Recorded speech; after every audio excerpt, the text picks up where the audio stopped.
केरला के पलक्कड़ इलाके के एक घरेलू मामले ने लिया कातिलाना मोड़ और एक स्कूल कंपाउंड बन गया कब्रिस्तान। देखते हैं इस केस का दूसरा और आखिरी भाग। क्राइम पेट्रोल सतर्क। जयश्री जी, आप ये रोना और ये ड्रामा दोनों बंद कीजिए। ड्रामा? अपनी बेटी को महीनों से नहीं मिली हूं मैं सर। तरस गई हूं उसे मिलने के लिए। आप अपनी बेटी के लिए नहीं, उन पैसों के लिए तरस गई जो आपको मुंह बंद रखने के लिए दिए गए थे। हम पूरी इन्वेस्टिगेशन करेंगे जयश्री जी। कार्रवाई किन किन के खिलाफ होगी ये तो वक्त ही बताएगा। आप जा सकते हैं।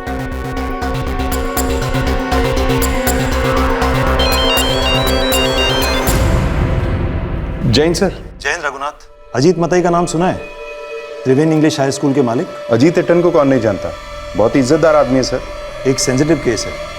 उनके बेटे की सास जयश्री ने कंप्लेन किया है।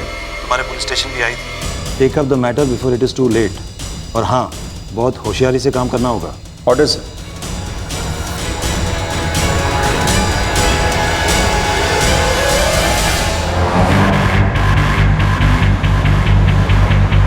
सर, आशा की माँ को इतने महीने लगे कंप्लेंट दर्ज करवाने के लिए। एसपी साहब का कहना है कि जयश्री की नीयत में खोट है, पर आशा तो गायब हुई है और फैमिली भी। ये फैक्ट है। वो एक लालची और कैरेक्टरलेस औरत है। जयश्री को ना अपने बेटे की फिक्र है ना अपने बेटे के परिवार की। हमारे एसपी साहब को भी ऐसा ही लगा था। फिर हमने सोचा फॉर्मेलिटी के लिए पूछ लेते हैं। तो सर, आपका बेटा और उसकी फैमिली यूएस में है, राइट?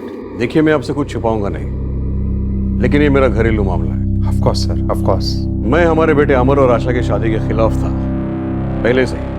मुझे मालूम था ये जोड़ी करेक्ट नहीं है, और वैसा ही हुआ। अब 12 साल बाद वो अपने शादी को एक और मौका दे रहे हैं, वहाँ अमेरिका में। ये अच्छी बात है सर। हाँ, लेकिन वो दोनों यहाँ इंडिया में किसी के टच में नहीं रहना चाहते, ना अपने माँ बाप से ना दोस्तों से।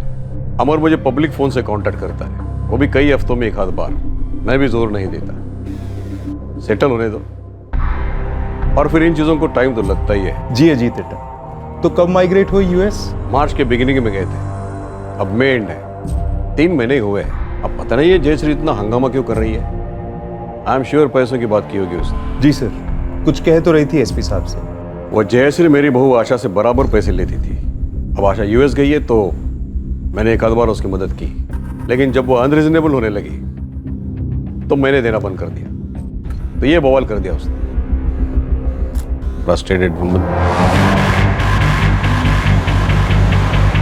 सर, गारंटी है कि अजीत एटन कुछ तो छुपा रहा है। हो सकता है ना मेरे, लेकिन जयश्री को सीरियसली लेने के लिए कोई केस भी तो नहीं बनता। अजीत मथाई फिर से झूठ बोल रहा है इंस्पेक्टर।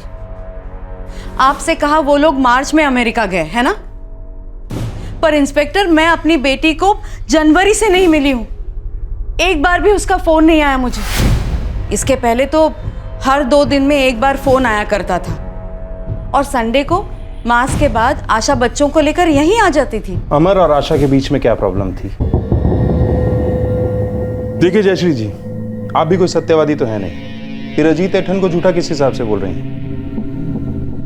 अमर और आशा में क्या प्रॉब्लम थी? अफेयर था। अमर का? करता क्या है वो? मुझसे प्यार करता है माँ। प्यार से पेट नहीं भरता, और ना ही दिल।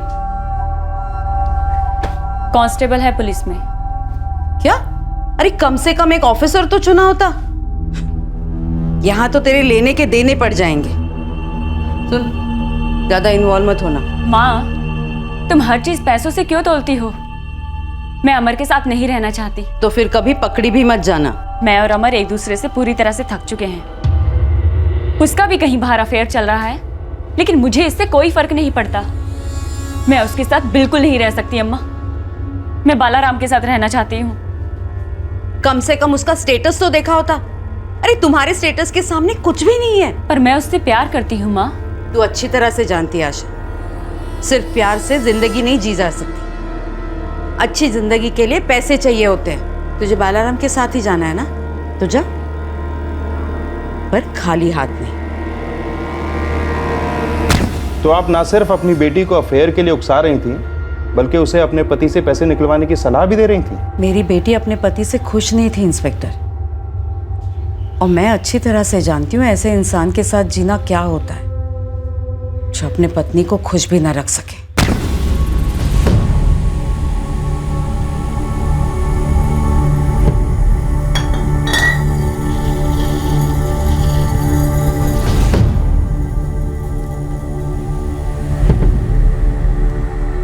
हर औरत को हर सुख पाने का हक है। अगर उसका पति वो देने की कोशिश भी ना करे तो औरत जाए तो जाए कहाँ, क्या करे?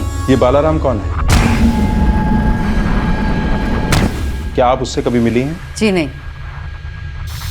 हाँ, अगर कोई हैसियत वाला होता तो शायद मिल भी लेती, पर आशा ने बताया कि वो कोई पुलिस कांस्टेबल है। चांस ही नहीं। मुझे आशा की ये पसंद बिल्कुल नहीं चली।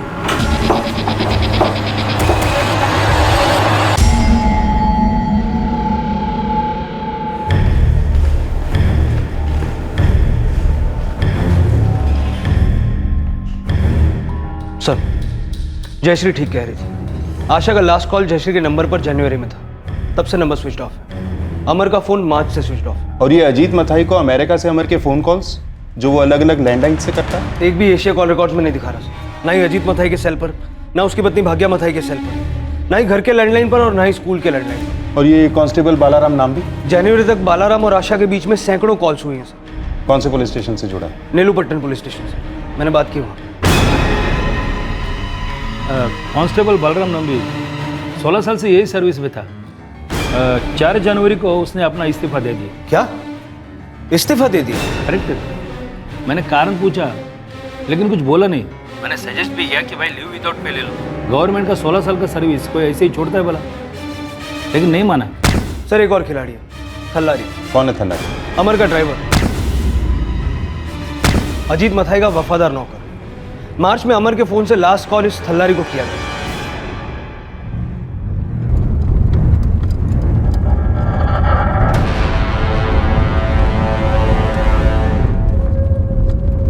नमित, सबसे पहले इस कांस्टेबल बालाराम को ट्रैक करो, उसके बाद अगर जरूरत पड़े तो थल्लारी को भी उठा लो। थल्लारी, तो कांस्टेबल बालाराम को जिंदा क्यों छोड़ा गया? वेलिएट, अमर चड्ढा वैसे ही बहुत परेशान थे।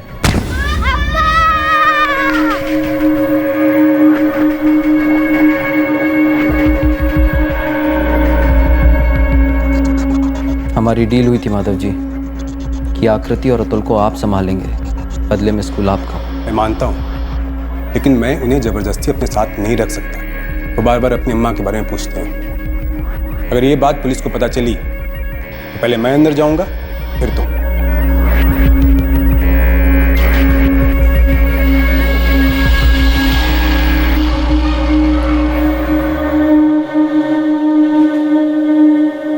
चड्ढा बुलाया आपने? आशा के मर्डर को छुपाते छुपाते थक गया हूँ थल्लारी। एक और पत्थर अपने गले में नहीं बांध सकता। बालाराम की सुपारी कैंसिल कर दो। ये क्या बोल रहे हो चड्ढा? सुपारी ऐसे कैंसिल नहीं होती, वो कभी पैसे नहीं लौटाएंगे। पूरे 5 लाख चड्ढा, और वो नई गाड़ी भी। उनको बोलो पैसे भी रखे, गाड़ी भी रखे, लेकिन बालाराम को नहीं मारे। जाने दो उसे, लाइफ में कभी ना कभी वो भी तड़पेगा। बोल दो दोनों को, प्लान कैंसिल। 12 साल पहले मेरी बात सुनी होती। मैंने कहा था उस लड़के का कैरेक्टर ठीक नहीं है। अमर को ये बात तब समझ में आई जब आशा का उस बालाराम के साथ अफेयर हुआ। बात कहां से कहां तक बढ़ गई।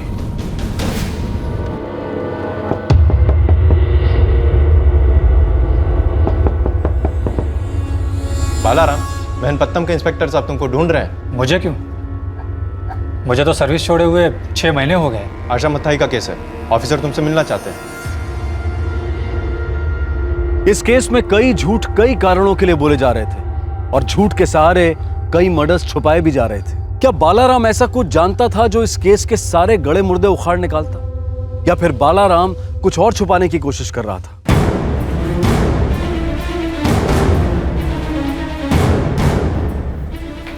वेलिएट, क्या हुआ? उस बालाराम को पुलिस ने उठा लिया। सर, मैं बस इतना जानता हूं कि मैं उससे प्यार करता हूं। कब और कैसे मिले? सर, 1 साल पहले उसकी गाड़ी खराब हो गई। मैंने उसे घर तक लिफ्ट दी, बातें हुई, दोस्ती हुई, प्यार हो गया। तुम्हारी फैमिली? सर, मेरा तलाक हो चुका है।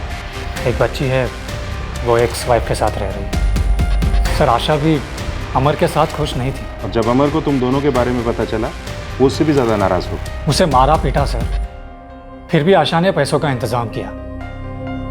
हम लोग भागकर बेंगलोर के आसपास सेटल होने वाले थे, नई जिंदगी शुरू करने वाले थे। पकड़े कैसे गए? थल्लारी, अमर का ड्राइवर, वफादार कुत्ता है बाप बेटे का। आशा कहाँ है बालाराम? सर यही तो मैं आपसे पूछना चाह रहा हूँ कि वो कहाँ है। सर मेरी उससे आखिरी बार बात 27 जनवरी को हुई थी। उसके कुछ दिन पहले अमर का फोन आया था। क्या हुआ अमर जी? तुझे नहीं पता क्या हुआ? चुपचाप मेरे 15 लाख रुपए वापस कर दे, वरना मैं तेरा जीना आराम कर दूंगा। मैंने तुरंत सारे पैसे उसके अकाउंट में डाल दिए और उस दिन आखिरी बार में आशा से मिला। थक गई हूँ मैं, उसका टॉर्चर और नहीं सहा जाता। इस वक्त भी हमें यहाँ पर कोई देख रहा होगा। आज रात भी मेरी पिटाई होगी। बालाराम, हमारा यहाँ से भागना पॉसिबल नहीं लग रहा है। मैंने ड्यूटी से इस्तीफा दे दिया आशा। मुझे प्रोविडेंट फंड के पैसे मिलेंगे, हम अपनी लाइफ कहीं और बसा लेंगे। यहाँ ना तो अजीत एटन हमें जीने देंगे और ना ही हमें।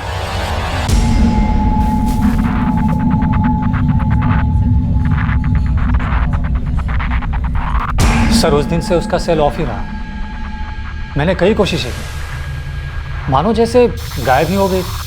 मुझे लगा वो हमारा रिश्ता तोड़ना चाहती है, शायद बच्चों की खातिर। इसलिए मैं भी चुप बैठा था।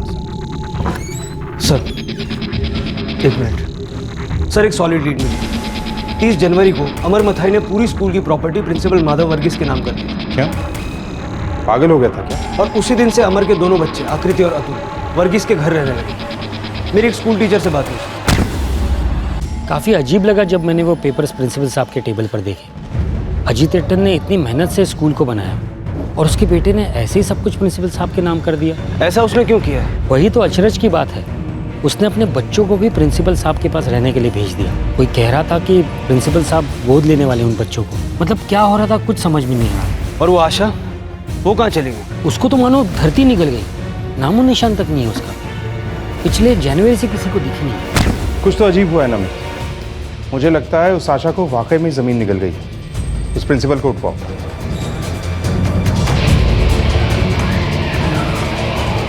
सर, आशा की माँ जयश्री जो कह रही थी, उसके एक्यूजेशन में दम है। मामला काफ़ी टेढ़ा लग रहा है। सेंसिटिवली हैंडल करो रघुनाथ। कोई कॉन्क्रीट सबूत के बिना इस अजीत मथाई को छूना मत। उसका बिरादरी में काफ़ी नाम है और पॉलिटिकली भी सेंसिटिव टाइम चल रहा है, समझ गए ना? अरे मैं क्या डरती हूँ तुमसे? अगर मेरा सर काटोगे ना तब भी पीछे नहीं हटूंगी मैं। अगर मैं मरूंगी ना तो तुम्हें मारकर मरूंगी। मैंने कहा था तुमसे मुझे धमकी मत देना। अब ना ही तुम्हें पैसे मिलेंगे, ना तुम मेरा बाल बाका कर सकोगे। अगर उल्टा मैं केस कर दूं तुम पर, घर बार सब बिक जाएगा, जीना मुश्किल हो जाएगा तुम्हारा। इस शहर में मेरा नाम मायने रखता है।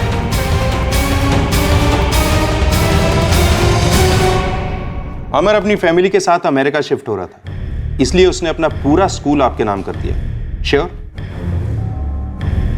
जी। उसने अपने बच्चों को रहने के लिए आपके पास भेजा। जान सकता हूं क्यों? हस्बैंड वाइफ के बीच में प्रॉब्लम थी, रात में झगड़े होते थे, इसलिए थोड़े दिनों के लिए मेरे पास भेजे थे।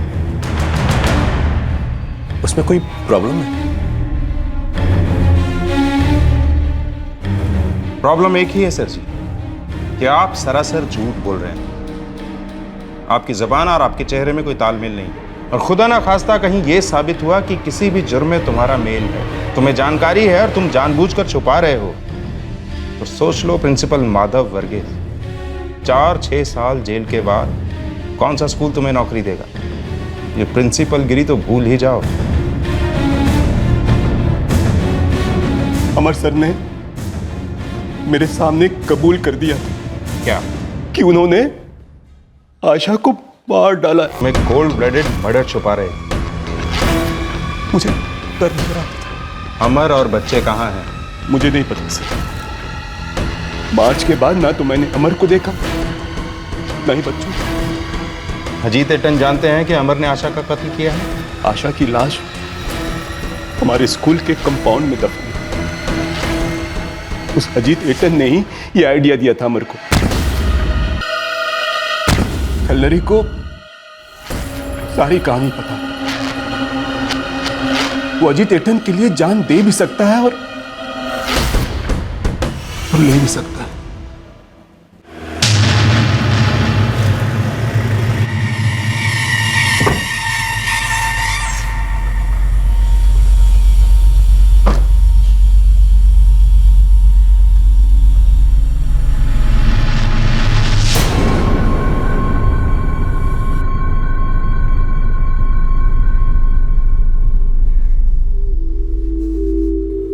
आज आकृति का जन्मदिन है। मैं सुबह चर्च जाके आई। खाइए ना पायसम। और जब अमर आपको फोन करे ना, उसको बताइएगा उसकी अम्मा ने आकृति के लिए ब्लेसिंग भेजी है।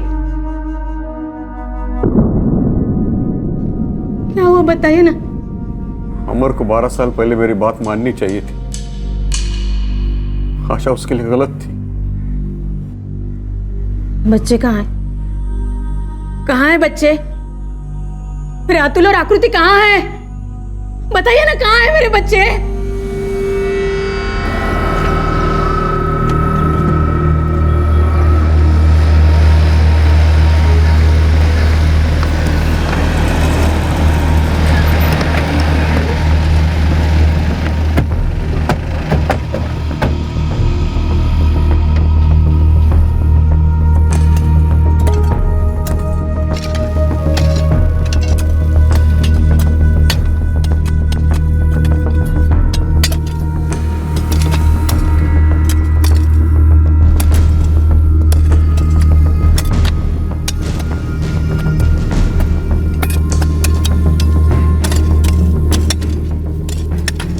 हमारे अमर ने आशा को मार डाला भाग के।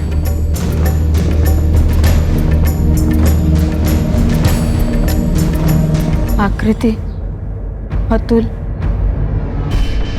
बच्चे कहाँ हैं? अमर ने उन्हें भी मार डाला।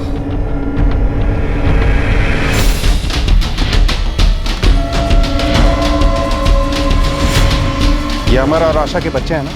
आकृति और अतुल? हाँ सर।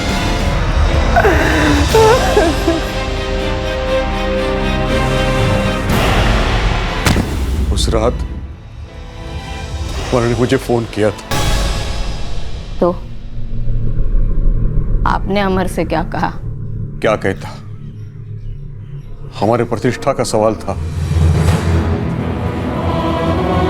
मैंने वही सलाह दी, उनकी अम्मा के पास दफना दो बच्चों को। अमर ने अपनी बीवी और दोनों बच्चों को मार डाला और उसका बाप इज्जतदार बड़ा आदमी अजीत मथाई उर्फ अजीत एटन छुपा रहा है उसको।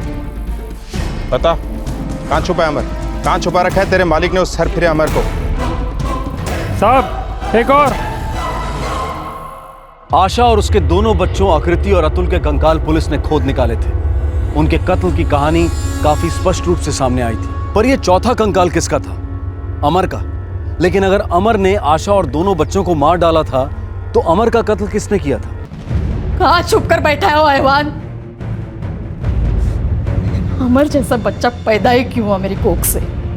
मर क्यों नहीं गया तभी के तभी? मैं खुद उसे पुलिस के पास ले जाऊंगी, सजाए मौत मांगूंगी उसके लिए। बताइए कहाँ है? कहाँ है? बताइए मुझे कहाँ है? अमर को सजाए मौत मिल चुकी है।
जेठा आपने सुबह से कुछ नहीं खाया, मैं कुछ खाने के लिए लेकर आता हूँ।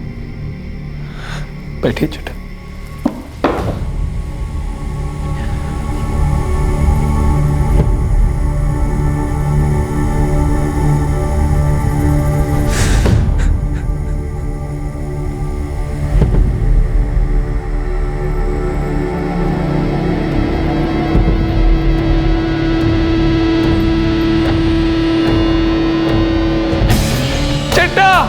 अमर चट्टा, सांस देख, सांस देख। नहीं बनी अटल, सब खत्म हो गया। जो जहर बच्चों को दिया था अमर चट्टा वही पी गए। अब मैं क्या करूं वली अटल?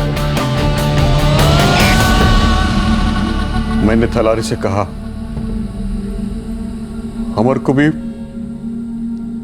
वही दफना दो जहां उसका परिवार दफन है।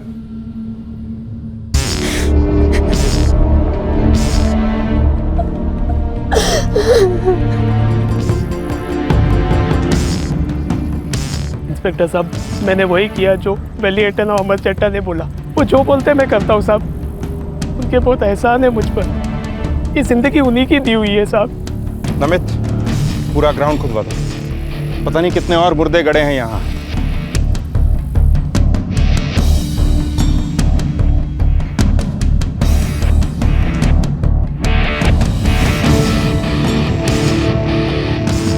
मुझे लगा था कि मेरे बेटे के पाप कभी पकड़े नहीं जाएंगे।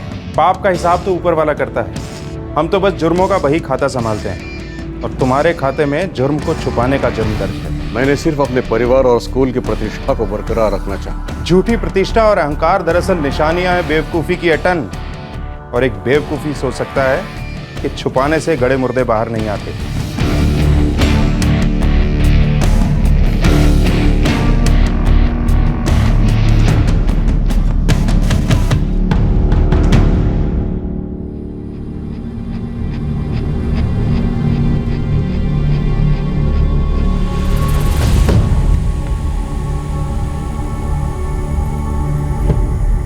अमर ने आशा और बच्चों को मार डाला।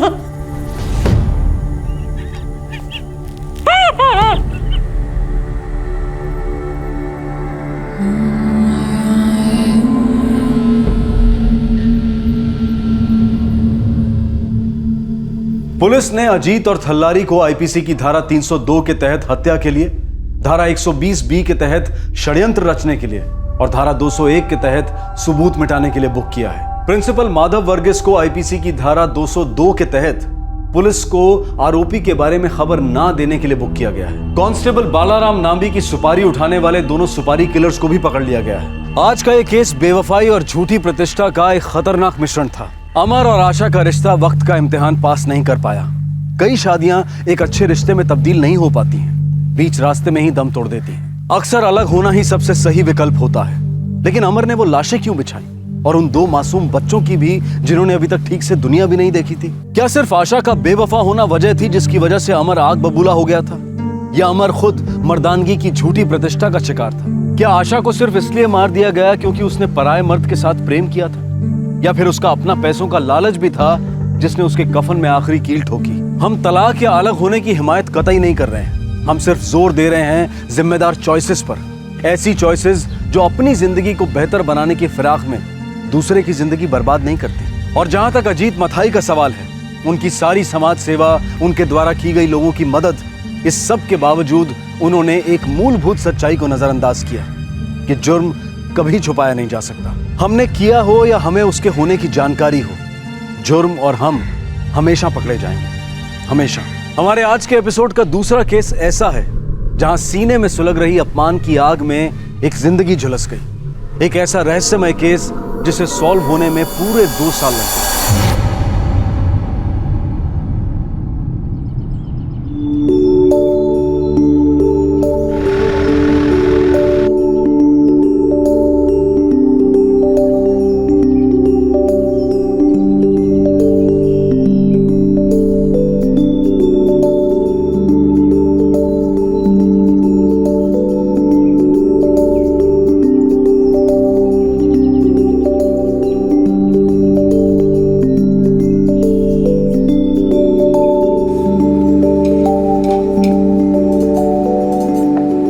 ਰੀਤ ਪੁੱਤਰ जरा वेख के आ मनवीर आलसी उठा कि नहीं, उसे चाय दे आ। उन्हें देख के आई हैं, सो रहे हैं देवर जी।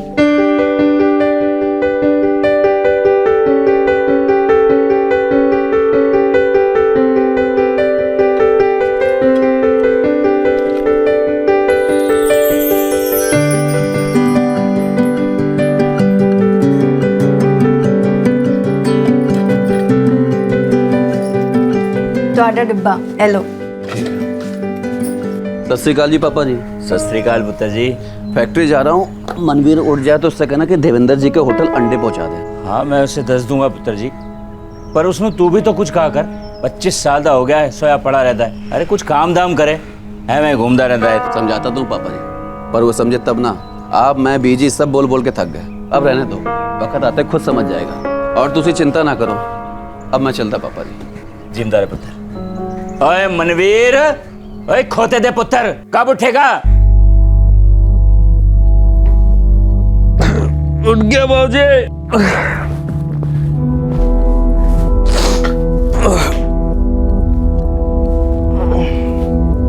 भाभी चाय देना। जी अभी लाई।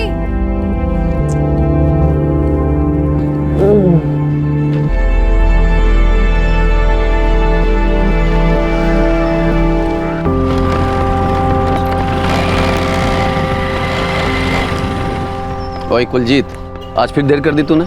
अब आज कौन सा बहाना है तोड़ा? ओ यार सुरेंद्र, ओ ये जो मेरी फटफटियां ना यार, ये तेरे छोटे भाई मनवीर की तरह है। वो सवेरे सवेरे देर से चालू होती है। अरे यार गुस्सा ना करया कर यार तू। सुरेंद्र, उसकी पत्नी नवनीत, बेटी सिमरन, छोटा भाई मनवीर और उसके माता पिता सतेंद्र और अमृत कौर, 6 लोगों का यह खुशहाल परिवार था। इस परिवार के गुजर की जिम्मेदारी घर के बड़े बेटे सुरेंद्र के कंधों पर थी। वो अपने पिता के छोटे से खेत और पोल्ट्री फार्म को भी देखता था और साथ ही एक बॉटलिंग फैक्ट्री में भी काम करता था। 8 अगस्त 2012 को हर रोज की तरह सुरेंद्र अपने दोस्त कुलजीत के साथ काम से घर लौट रहा था और तभी रास्ते में उन पर एक हमला हुआ।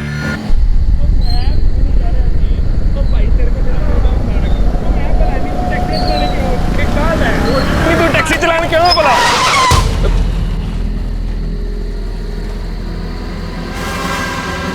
कौन हो भाई तुसी? क्यों हो गए भाई?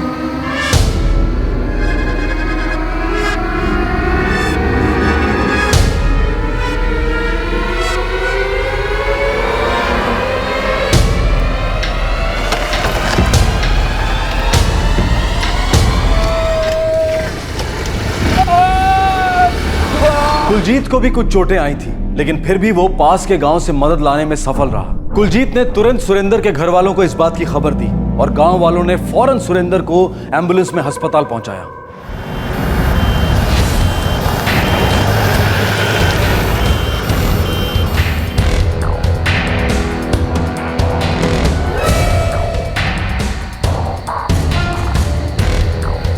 चाबी नहीं लगी है।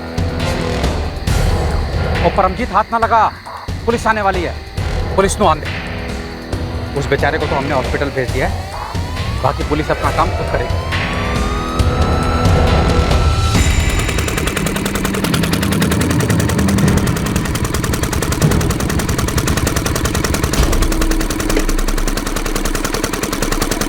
मनवीर बाजी, मनवीर बाजी। क्या आया? गला क्यों फाड़ रहा है? मनवीर पाजी, मनवीर पाजी और सुरेंद्र पाजी जख्मी हो गए ने और उन्हें अस्पताल लेके गए ने। तेरे बाबूजी ने भेजा मैनू। तेरा अस्पताल? सड़की पर अस्पताल। तू छेती चलो मेरे नाल।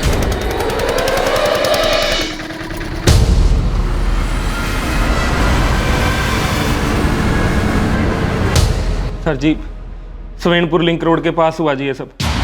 4 लोग थे जी, वो बहुत मार पिटाई की जी हमारे साथ। सुरेंद्र तो वहीं पे बेहोश हो गया जी और जी मैं जैसे तैसे करके इन जनाब तक पहुंचा जी। जी जनाब, हमने फौरन उस बंदे को एम्बुलेंस में अस्पताल पहुंचाया जी। कौन थे ये लोग? पता ही नहीं जनाब कौन थे जी। अचानक से सामने आ गए जी। मुंह पे कपड़ा बंधा हुआ था जी उनके। एक ने हमारे मुंह पे लाल मिर्ची फेंकी जी और बाकी ने मार कुटाई करनी शुरू कर दी जी। जनाब जाते जाते मेरा मोबाइल और बटुआ भी ले गए जी। तुम क्राइम स्पॉट पे जाओ, मैं हॉस्पिटल जाता हूँ। सर।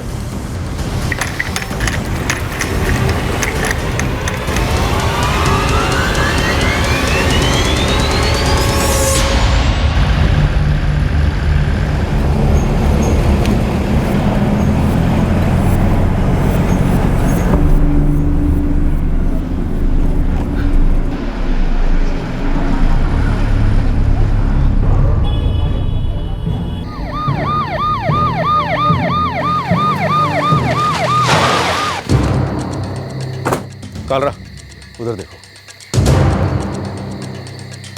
साहब, हम जब इत्थे आए बंदा इत्थे बेहोश पड़ा था।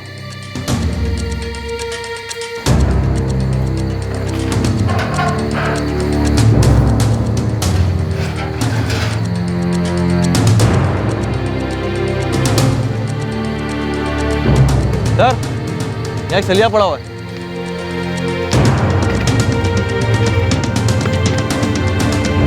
कालरा जी सर, ये बाइक वाले लूटेरों के बारे में सभी पेट्रोलिंग टीम्स को अलर्ट कर दो। आसपास के सारे इलाके में नाकाबंदी करवा दो। सर।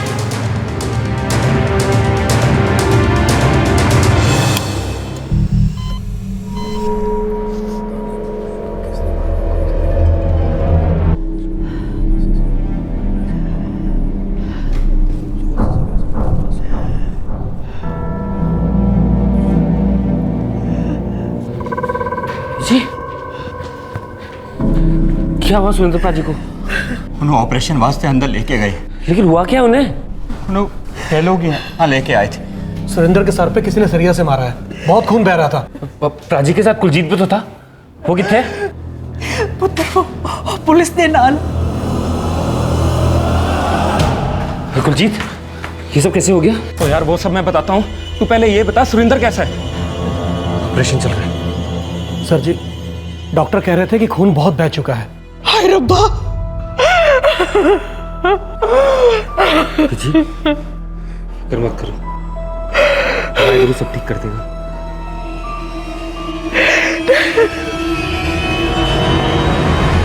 सर, यहाँ कुलजीत की बाइक और खून से सना हुआ एक सरिया मिला है। सुरेंद्र को इसी से पीटा गया होगा। और सर, सुरेंद्र और कुलजीत के मोबाइल और पर्स दोनों नहीं मिले। हमलावरों ने लूट लिया होगा।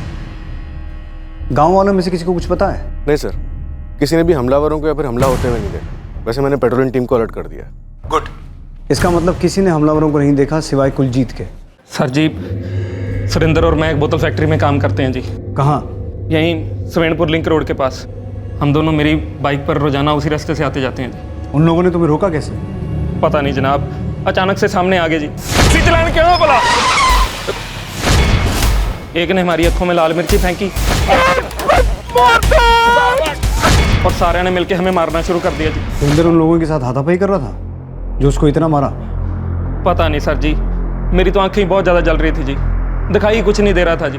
हाँ, बाकी मैंने सुरेंद्र के चीखने चिल्लाने की आवाज़ें जरूर सुनी जी, पर किसी को सुरेंद्र को मारते पीटते नहीं देखा जी।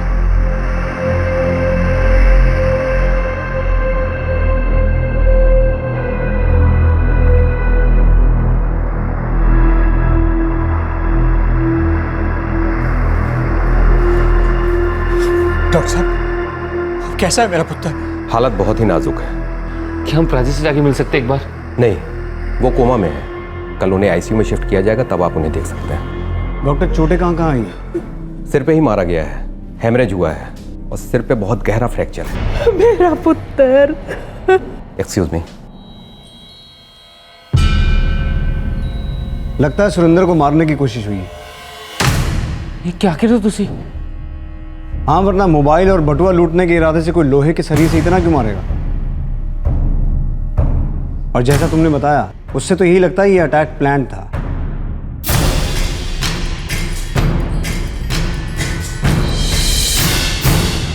क्या यह एक प्लान्ड अटैक था जिसे लूट की शक्ल देने की कोशिश की गई थी? पुलिस जहां एक तरफ इस हमले की असली वजह तलाश रही थी, वहीं दूसरी तरफ डॉक्टर्स की लाख कोशिशों के बावजूद भी सुरेंद्र अभी तक होश में नहीं आया था।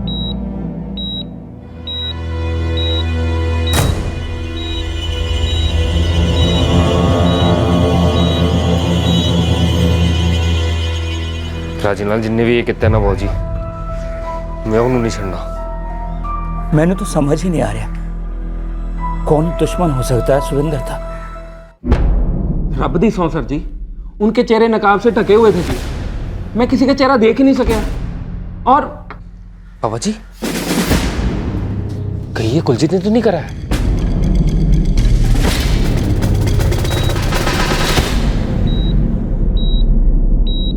सर जी, मुझे तो पता भी नहीं था कि उन्होंने सुरेंद्र को इतनी बुरी तरह मारा जी। सिर्फ लूटने का इरादा होता तो धमकाते और पैसे लूट लेते, पर ऐसा हुआ नहीं। पहले लाल मिर्च पाउडर फेंका, फिर सरिये से सिर्फ सुरेंद्र को मारा। तेरे ऊपर इतना प्यार क्यों आया उन्हें? यार दोस्त थे तेरे, और क्या कह रहे हो आप सर जी? सुरेंद्र लंगोटिया जी मेरा, बचपन से साथ खेले हैं जी हम। ये जो सुवेनपुर वाली फैक्ट्री है वहां पे भी हमने काम करना एक साथ शुरू किया था जी। सुरेंद्र भाई है जी मेरा, और आप मेरे पे इल्जाम लगा रहे हो जी। शक कर रहे हो जनाब आप मेरे पे? शक नहीं, मुझे पक्का यकीन है कि कुलजीत ने प्राची को पिटवाया। प्राची को इतना मारा, इतना खून बहा कि प्राची बेहोश हो गई, और कुलजीत को कुछ नहीं हुआ। कैसे? छोड़ूंगा नहीं कुलजीत को। ठंड रख पुत्र, किसने की कितना है वो तो पुलिस पता लगा लेगी। इस समय में तू गुस्सा ना कर, हम सब प्रार्थना करेंगे कि हमारा सुरेंद्र जल्दी से जल्दी चंगा हो जाए। ठंड रख पुत्र।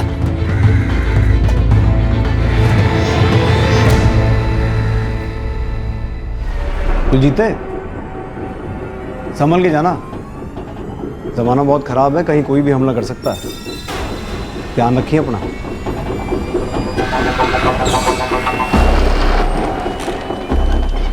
सर,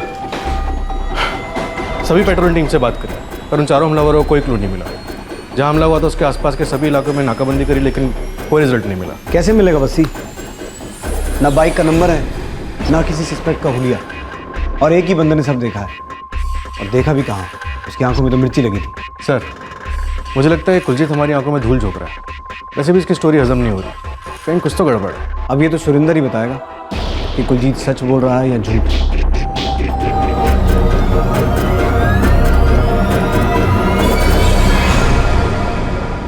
सर, ये मिर्ची पाउडर डालकर लूटना मैंने इलाके के सभी छोटे मोटे गिरोह में चेक करवाया। ऐसा मोडस ऑपरेंडी किसी का भी नहीं है। ये शायद कोई नया गिरोह लगता है। या तो गिरोह नया है या लूटने का तरीका नया है, पर कुछ भी हो, ये हमला प्लान था। इसका मतलब प्लानिंग हुई है, बातें हुई होंगी, डिस्कशन हुआ होगा। Right sir. मैं कुलजीत और सुरेंद्र के फ़ोन रिकॉर्ड्स मंगवाता हूँ। और हॉस्पिटल फ़ोन करके पूछो सुरेंद्र कोमा से बाहर आया है नहीं। सर।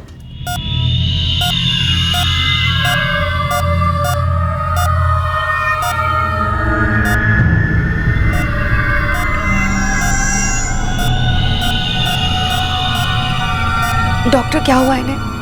सिस्टर, तुरंत इनको ओटी में शिफ्ट करो, क्विक। डॉक्टर,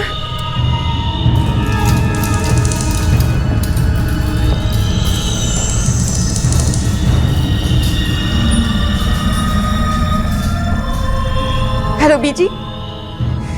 बीजी, उसकी हालत और भी खराब हो जा रही है। हाय रब्बा, ਅਸੀਂ ਹੁਣੇ ਹਸਪਤਾਲ ਆ ਰਹੇ ਹਾਂ। ਹਾਂ, ਫਿਕਰ ਨਾ ਕਰ। ਕੀ ਹੋਇਆ ਬੀਜੀ? ਸਾਨੂੰ ਹੁਣੇ ਹਸਪਤਾਲ ਜਾਣਾ ਪਏਗਾ। ਕੀ ਹੋਇਆ ਅਮਰਿਤ? ਨਵਨੀਤ ਦਾ ਫੋਨ ਸੀ, ਸੁਰਿੰਦਰ ਦੀ ਹਾਲਤ ਵਿਗੜ ਰਹੀ ਹੈ, ਸਾਨੂੰ ਹੁਣੇ ਜਾਣਾ ਪਏਗਾ। ਚੱਲੋ ਹਸਪਤਾਲ, ਚੱਲੋ ਚੱਲੋ। सर, सुरेंद्र और कुलजीत के फ़ोन रिकॉर्ड से कुछ नहीं मिला। हमले की रात से दोनों के फ़ोन स्विच ऑफ हैं। मतलब हमलावरों ने लूट के बाद दोनों मोबाइल फ़ोन स्विच ऑफ कर दिए। अब तो सिर्फ सुरेंद्र की गवाही इस केस को आगे लेके जा सकती है।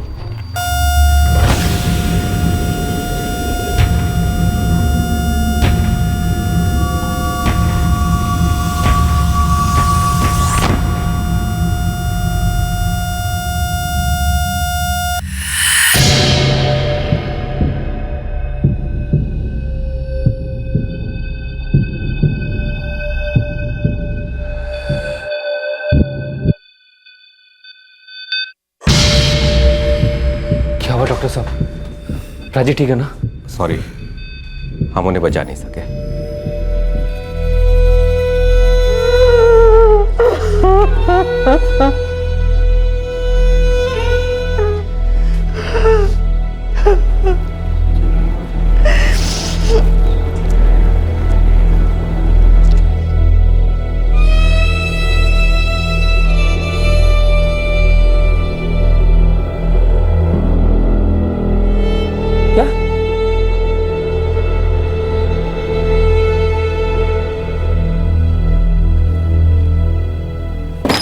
सर, हॉस्पिटल से फ़ोन आया था, सुरेंद्र मर चुका है। मुझे शुरू से ही शक था कि इरादा लूटने का नहीं, सुरेंद्र को मारने का था। ज़रूर सुरेंद्र किसी के रास्ते में आ रहा था, पर कौन है वो, और उसे सुरेंद्र से क्या प्रॉब्लम थी? उस साले ने सबक सिखाना मैं कुछ भी करके तो 2-3 बंदों का जुगाड़ कर। ओ यारा, पर उसने कितना के है? मेरे यार दा अपमान कितना, पापी नु छेड़ रहा था साला। ओ ऐसा कितना सी? ऐसे मवाली ਨੂੰ तो सबक सिखाना ही चाहिए। ओए तुसी फिक्र ना करो, मैं तेरे नाल आ। चल 10 कितने चलना है? जब वो काम से घर लौट रहा होगा ना तब घेरेंगे। छड़ना नहीं है साले नो। अपमान दा बदला तो लेना ही लेना।